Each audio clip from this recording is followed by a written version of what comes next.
Hier dans mon placard j'ai retrouvé ça. Et je pense que ça peut être marrant de le regarder.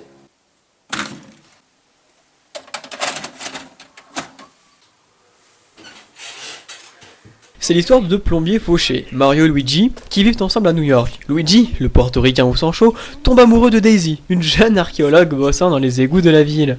Comme c'est super romantique, elle l'emmène le soir sur le site des fouilles, où deux types plus stupides qu'étranges la kidnappent. Mario et Luigi, fidèles devant l'éternel, tentent de les rattraper à travers les souterrains dégueux, mais voilà-t-il pas que Daisy et ses ravisseurs disparaissent après être passés à travers une roche molle. Mario et Luigi, toujours plus valeureux, sautent à leur tour à travers la roche. Et là, tadam, ils se retrouvent dans un monde parallèle, désertique et nocturne, constitué d'une ville sombre, ghettoisée, anciennement dirigée pacifiquement par un gentil roi, méprise par Koopa, un dictateur méchant. Les deux salopéteux vont apprendre qu'ils sont en fait dans un univers parallèle. Bon, nous on le savait déjà. Apparu au moment de l'extinction des dinosaures, où tous les habitants humanoïdes descendent, non pas du singe mammifère comme nous autres, mais du dinosaure. En passant, ils ont exactement les mêmes mœurs que nous, la même apparence, mais ça a l'air de choquer personne. Et en fait, la Daisy là, elle a été kidnappée parce qu'elle est la fille du roi déchu, et qu'autour du cou, elle a une pierre au pouvoir magique qui permettrait à Koopa, le méchant, d'unifier les deux mondes parallèles pour n'en faire qu'un, et ainsi avec son armée prendre le contrôle de notre gentil terre. Mais rien de tout cela n'arrivera, puisque les deux réparateurs de tuyaux sont là. Au cours de multiples péripéties, toutes aussi originales et spectaculaires les unes que les autres, ils vont réussir à tuer Koopa, libérer le roi et rentrer chez eux.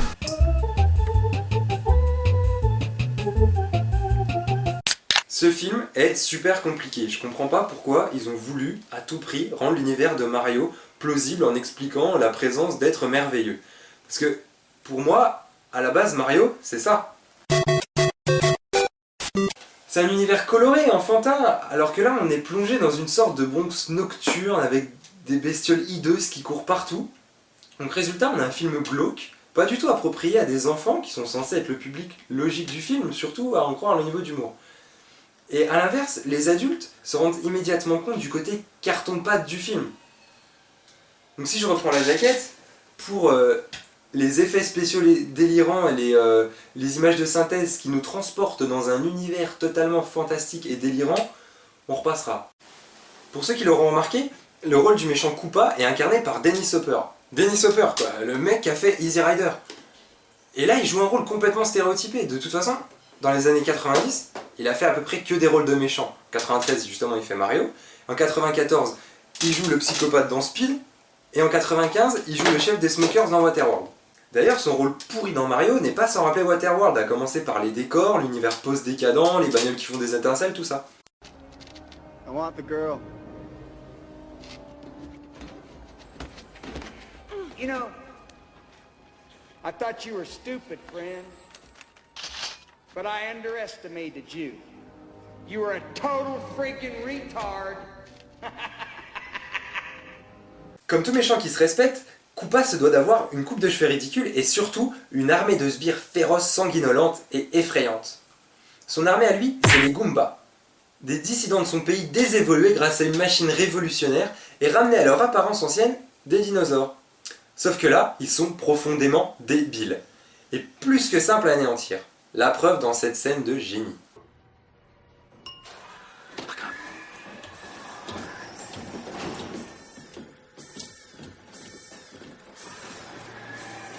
Autre détail important, j'aimerais savoir qui a eu cette idée, disons, dégueulasse, de transformer le roi déchu, père de Daisy, en mycose géante. Souvent les rois, on les enferme, on les tue tout simplement, mais là non, Koopa l'a transformé en mycose. Pour petit rappel, voici ce que c'est une mycose. Une mycose est une infection provoquée par des champignons ou des levures parasites.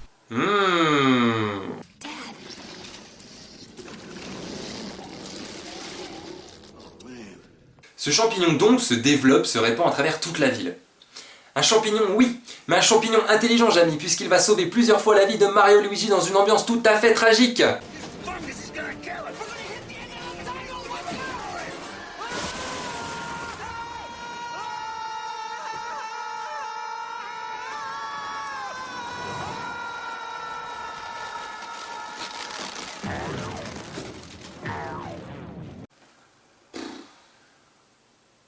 Vous voulez d'autres passionnantes péripéties? Je vais vous offrir la meilleure.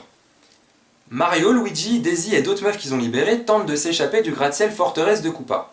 Pour ce faire, Mario a eu préalablement l'idée géniale de détruire le système de chauffage de la tour. Et, poursuivi par l'armée de Koopa, il s'échappe à travers les conduits d'aération. Mais pas de n'importe quelle manière, en utilisant la technique du matelas glisse.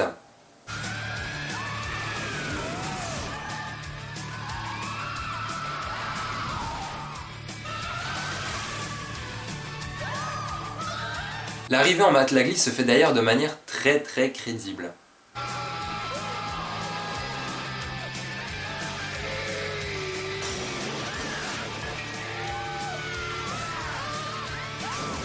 Pour les connaisseurs, je dois quand même avouer que l'univers du film est relativement fidèle à celui du jeu vidéo. Mario et Luigi, vers la fin du film, s'amusent à mettre des salopettes rouges et vertes. La mycose rappelle l'atout champignon que peut ingérer Mario pour évoluer. Et elle offre à un moment une Bow-Bomb à Mario pour l'aider à tuer Koopa. Et Bow-Bomb qui d'ailleurs, allez savoir pourquoi, porte des Reebok.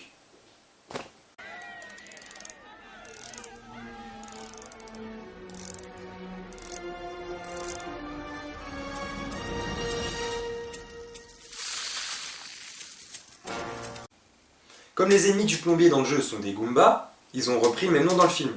Mais il y a quand même une différence entre ça et ça. On retrouve aussi Yoshi dans le film, qui n'a strictement aucune utilité et qui ressemble à ça.